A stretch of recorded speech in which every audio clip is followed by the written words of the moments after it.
Well, what's the story of your life? Is it a comedy or a tragedy? Comedy is something with a happy ending, fundamentally, and a tragedy is, well, it starts bad and gets worse.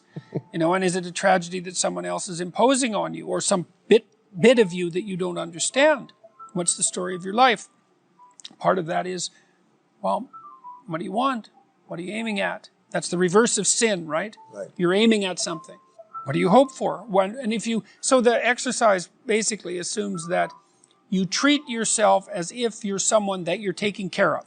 So that's the presupposition. You're valuable, despite your flaws. It would be okay for you, and maybe all right for the universe as a whole, if your life wasn't any more wretched than it has to be.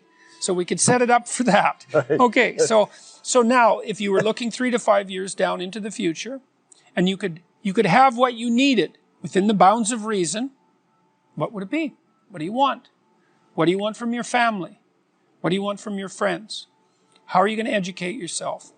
What are you going to do for your career? How are you going to take care of your mental and physical health? How are you going to resist temptation? What are you going to do with your time outside of work that's productive and meaningful? You get to have it. It's like knock and the door will open. Okay, you've got to knock first. Well, and then you got to pick the door. And I really like this because it is, you cannot catch something you're not pursuing. So now, if you're pursuing it, that doesn't mean you'll catch it. But generally, you'll catch something interesting along the way. That's the thing that's so cool about this. Let's say you set out a vision, you start pursuing it, you don't get what you were after. But you learn a lot as you move towards that destination. And as you learn, your vision is going to change, and you may end up with something that's better than what you were aiming at to begin with. But that won't happen unless you initiate the journey. That's partly something I learned from the Abrahamic stories, with the story of Abraham in particular, because God calls Abraham to an adventure when he's like 85. It's like, get out of your father's tent, for God's sake. Get out there in the world, right? And really, that's how the story is set up. Leave your family and your tent. It's time to get out in the world. Well, what does he confront? Famine is the first thing, tyranny, and the potential loss of his wife. It's like Abraham must have been going, it's like the tent's looking pretty good. But it's this call to adventure. Okay, so you put together a vision, that's your call to adventure. Get out there in the world and contend with it. Well, you might not get what you want, but you might find what you need. But it won't happen without the pursuit. And that's part of faith, right? Faith is, I'm going out in the world to seek my fortune. And if I do that properly, then the fates will cooperate with me. What you can do is make people more courageous. That's different. So even if you're treating people who are phobic, like agoraphobic, it isn't obvious that you make them less phobic. What is obvious is that you make them more courageous. So if you're treating someone who's agoraphobic and they won't go on an elevator, so they're afraid of an elevator, and you slowly expose them to the elevator, negotiating that, and they get to the point where they can get on the elevator, they're not really less afraid of death than they were. They're more confident of their ability to prevail in the face of adversity. And that you can teach that. And you do that by challenge. You do that through challenge. So if you want to build someone's self-esteem, let's say, but I would say encourage them, then set them a set of optimal challenges and allow them to watch themselves succeed at those challenges, and that will build it right into their bones.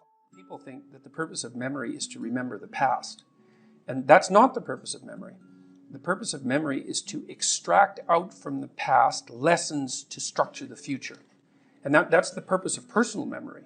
And so you're done with a memory when you've extracted out the information that you can use to guide yourself properly in the future. So if you have a traumatic memory, for example, that's really obsessing you, if you analyze that memory to the point where you figured out how you put yourself at risk and you can determine how you might avoid that in the future, then the emotion associated with that goes away.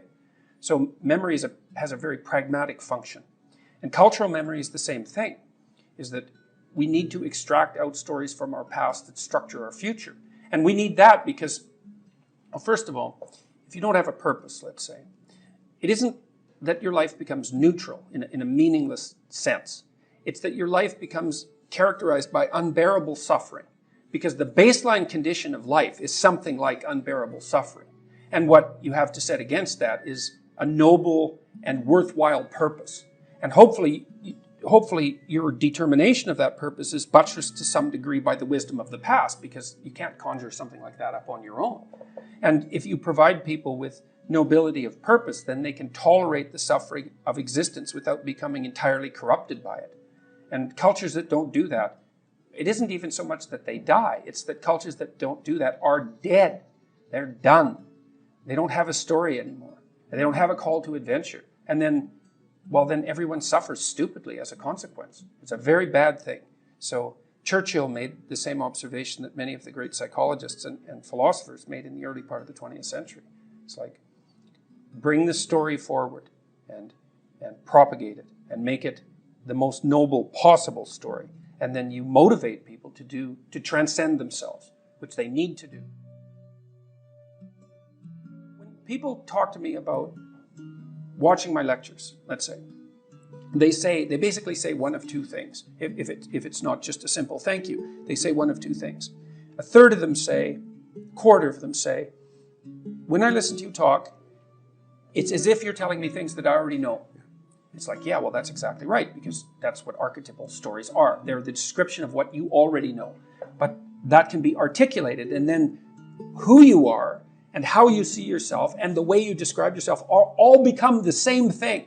So that's wonderful. Then you're not at odds with yourself, you know? And then then you're a functioning unity, and that makes you much stronger and more indomitable than you would otherwise be. And then the other thing that people say, and this is more like 3/4 of them, is that they say, I was in a very dark place. I was addicted. I was drinking too much. I had a fragmented relationship with my fiancée, and I wasn't getting married. Things weren't going very well with my family. My relationship with my father was damaged. I didn't have any aim. I was wasting my time. Some variant of that, some combination of those. And they said, well, I've been watching your lectures. I've decided to establish a purpose. I'm trying to tell the truth, and things are way better. And so, let's say I've done maybe 8 or 9 large-scale public talks in the last 2 months, so that's probably 20,000 people, and about half of them, a third to half of them, have stayed afterwards to talk to me, so that's about 7,000 people who have said that to me. And then people stop me on the street all the time and tell me exactly that story, which is just wonderful. Like, you can't imagine how good it is to be able to go to places you've never been and to have people stop you on the street spontaneously and say, look, my life is way better than it was. It's like, it's so good. And I've got like, I don't know, 35,000 letters from people since last August. It's more than that. I can't keep track of them. And it's exactly the same thing. Like a quarter of them say, well, you've given me the words to say what I already knew was true. And thank you for that. I can see that in the audience. It's so interesting because I can lay out a story. People go like this and say, they're doing that all the time. It's like the lights are going on. And that's a really, well, there's almost nothing better than that, to watch lights go on when you're talking to people. It's like, that's just absolutely fantastic. But to get this response from people, my father's about 80. I put him in charge of going through my viewer email, which is an overwhelming job, but we've had discussions about this constantly. He's overwhelmed by the fact that so many people are writing and saying the same thing. It's like, well, I have a purpose, man. My life actually matters. I finally realized that, and I'm putting it into practice. And I'm bearing up under the heaviest load I can imagine, and it's really helping. It's like, God.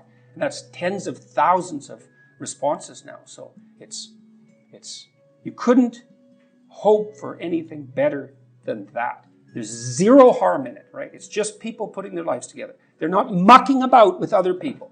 They're not trying to make broad-scale social transformations about which they have no idea. They're trying to make their immediate environment better. And it's working. It's like, great. It's great.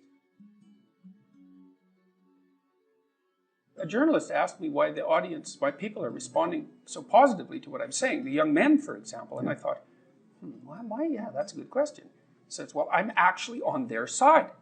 I'm really happy that they're not wasting their lives. I'm really sad to see that people are disenchanted and nihilistic and depressed and anxious and aimless and perverse and vengeful and all of those things. It's terrible. And then to see people question whether that's necessary and then to start to rise out of it. It's like, it's so fun. Like last night I was after my talk. It's overwhelming.